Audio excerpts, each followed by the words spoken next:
Well, good evening. I take this opportunity to introduce Dr. Julie Freshlog, Chief Executive Officer of Wake Forest Baptist Health, Dean of the Wake Forest School of Medicine, and Chief Academic Officer of Atrium Health Enterprise. Welcome, Dr. Freshlog.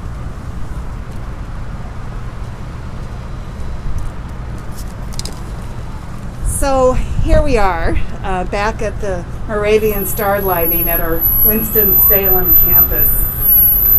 And this must be the first time I haven't frozen. It's still chilly, but it's not freezing. Every December, we welcome the holiday season with this tradition, and this is our 28th year lighting the star for all in our hospital and community to see. This year, the star holds special meaning for me as a sign of hope. Hope for healthy communities, the many opportunities with Atrium Health, and continued strength of our incredible Wake Forest Baptist family. As you remember, we lit the star in March when we were first hit with COVID-19. And now we're having a little bit of a surge, and so it's really great to be relighting again. We have record numbers of patients in hospital today and throughout our state, throughout the country. And I hope this star can help everybody across the country and the world. Because of all of you, we've achieved and overcome so much this year. And thank you all. It's truly a gift to work with you. Have a safe, healthy, and happy holiday, even though I know it's going to be different. We already experienced that over Thanksgiving, and it was hard. And I look forward, do I look forward to 2021. Thank you.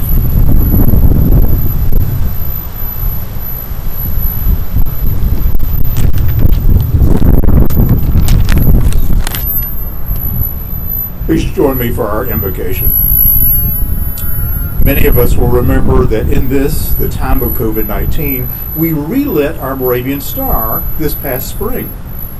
We relit the star as an extraordinary sign in extraordinary times because its light reminds us of our perseverance in a time that might otherwise be seen as so bleak. The points of the star remind us of the dedication of those who keep us healthy, fed, and safe during this time of uncertainty.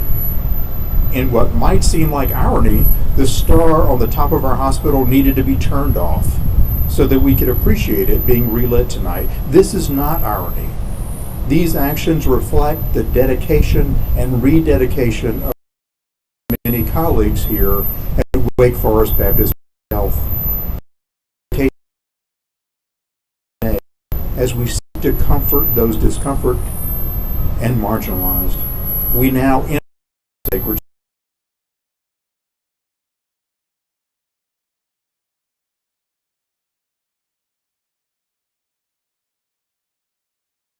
in love. Amen.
It's my pleasure to introduce to you our speaker this evening, Bishop Lane Sapp. Bishop Sapp has been the pastor at Calvary Moravian Church here in Winston-Salem since 1996. A graduate of High Point College and earned his MDiv from Moravian Theological Seminary in Bethlehem, Pennsylvania. He is a longtime resident of Winston-Salem, and in 1987, while at Clemens, his home congregation, he was called as organizing pastor of Good Shepherd Moravian here in Kernersville. Bishop Sapp is married to the former Lillian Francis Baker from Michigan, who is, appropriately, a registered nurse. They have two twin sons, Jonathan and Charles. Bishop Sapp, it's my pleasure to have you with us here tonight, and we look forward and we hear you gladly.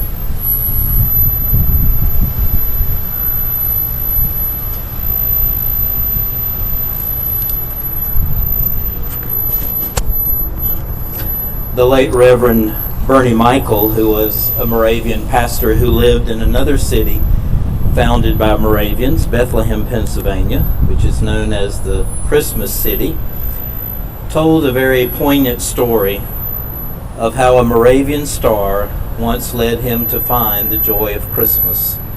And I want to share his story with you tonight. He says it was Christmas of 1945. It was the first Christmas after the close of World War II, and I was still in uniform in the Army of Occupation in the historic city of Bayreuth, Germany. I desperately wanted to spend Christmas with a Moravian community that was near me in Bad Boll, but of course, duty called. I did have a few hours, he writes, on Christmas Day that I could call my own, and I knew a few Moravian refugees that lived in the nearby town of Münchberg. They had come from Silesia to keep alive the weaving industry and had temporarily set up shop in a factory. So I prevailed upon the chaplain of our unit to loan me his Jeep. But the trip seemed doomed to failure from the very beginning. A flat tire delayed my arrival until dark. And my contact person that night was not at his hotel as he had said he would be. Instead, he had gone to spend the holiday with his own family. The lady at the factory, she understood my simple German enough to say that other Moravian, but she wasn't sure where they lived. In the dark coldness of that night, I drove up and down the deserted streets, feeling so frustrated and so alone and away from my own family. And then suddenly, I saw the star. It was a Moravian Advent star hanging in a nearby doorway, and the wise men could not have rejoiced more. I eagerly knocked at the door, and I opened to one of the best Christmases I have ever known in my life, as we gathered in that simple home that evening to share the love of God and the joys of Christmas. A box from home provided us with some Christmas cake and cookies, and I thought to myself that just a year before, those of us gathered in that room had been considered enemies, and my American uniform was a stark reminder of that reality. It was the star that guided me to Christmas joy. It was the light of a star that made people who were once enemies friends again. Tonight, the circumstances of all of our lives are not unlike those Pastor Michael faced in post-World War II Germany. Our land may not be ravaged by the destruction of a military war, but we are fighting a war with a pandemic that has now infected 12.6 million people and produced over 260,000 deaths. And not only are we fighting a pandemic, but we are dealing with a host of divisive issues in our own land that often tear at the seams of family and of friendship. I think all of us could easily say that 2020 has been one of the darkest years we've ever experienced. Yet there is hope. For into the darkness there is a light which always leads us home to a God who shows us that because his Son became flesh in a manger, we are never alone to face life by ourselves. We are not left bereft in our suffering. We are not abandoned. We are not forgotten. For the God who said, "Let light shine out of darkness," has made his light shine in our hearts to give us the light of the knowledge of the glory of God in the face of Jesus Christ. So tonight, we light this star as a statement of defiant hope, reminding ourselves, reminding our community that we are not alone as we face the realities before us, because God promises that he will see us through this difficult time in our lives and in the life of the world. For you see, the same star that once led the Magi will lead us home to hope, just as that star once led a lonely soldier to a home that embraced him that Christmas night in 1945.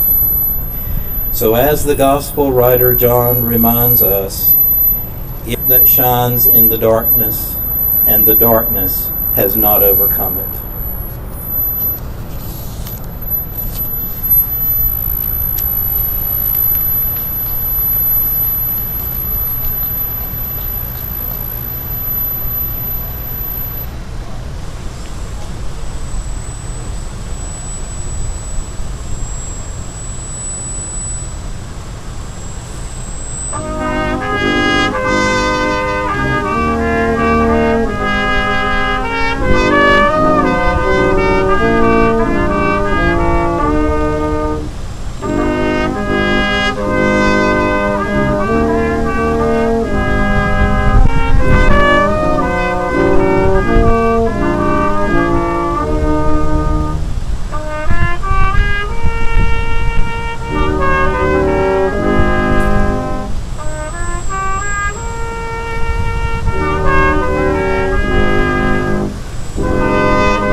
Oh my, what a blessing to live near the village called Salem at a time of Christmas. Bishop Sapp, we thank you for the Moravian people sharing these amazing traditions with all of us, with people of every faith, of no faith. In this time, they can see that star and appreciate the Moravian witness. I also want to thank, of course, Dr. Freischlag for being with us. This that is here to participate in, we need to thank Cy Hauser and Chris Gamble, the twin elves of the Division of Faith Health, Dr. Nolan Naus, and Bishop, of course, Sapp, and finally Keith Starwall, who connects all the dots in so many different ways. Now, please join me in the last good word, the benediction of this time. In a year like no other we have ever known, receive this last word with eyes wide open. Whatever your fear, whatever your hope, whatever your faith, this star shines for you. See it high above us and follow its light out across the community, saying that God is among us and has not given up on any of us. How do we live in the light of such light? Don't give up on anyone you so loved. Go in peace and healing. Find someone who doesn't know that love and tell them that you care. Amen.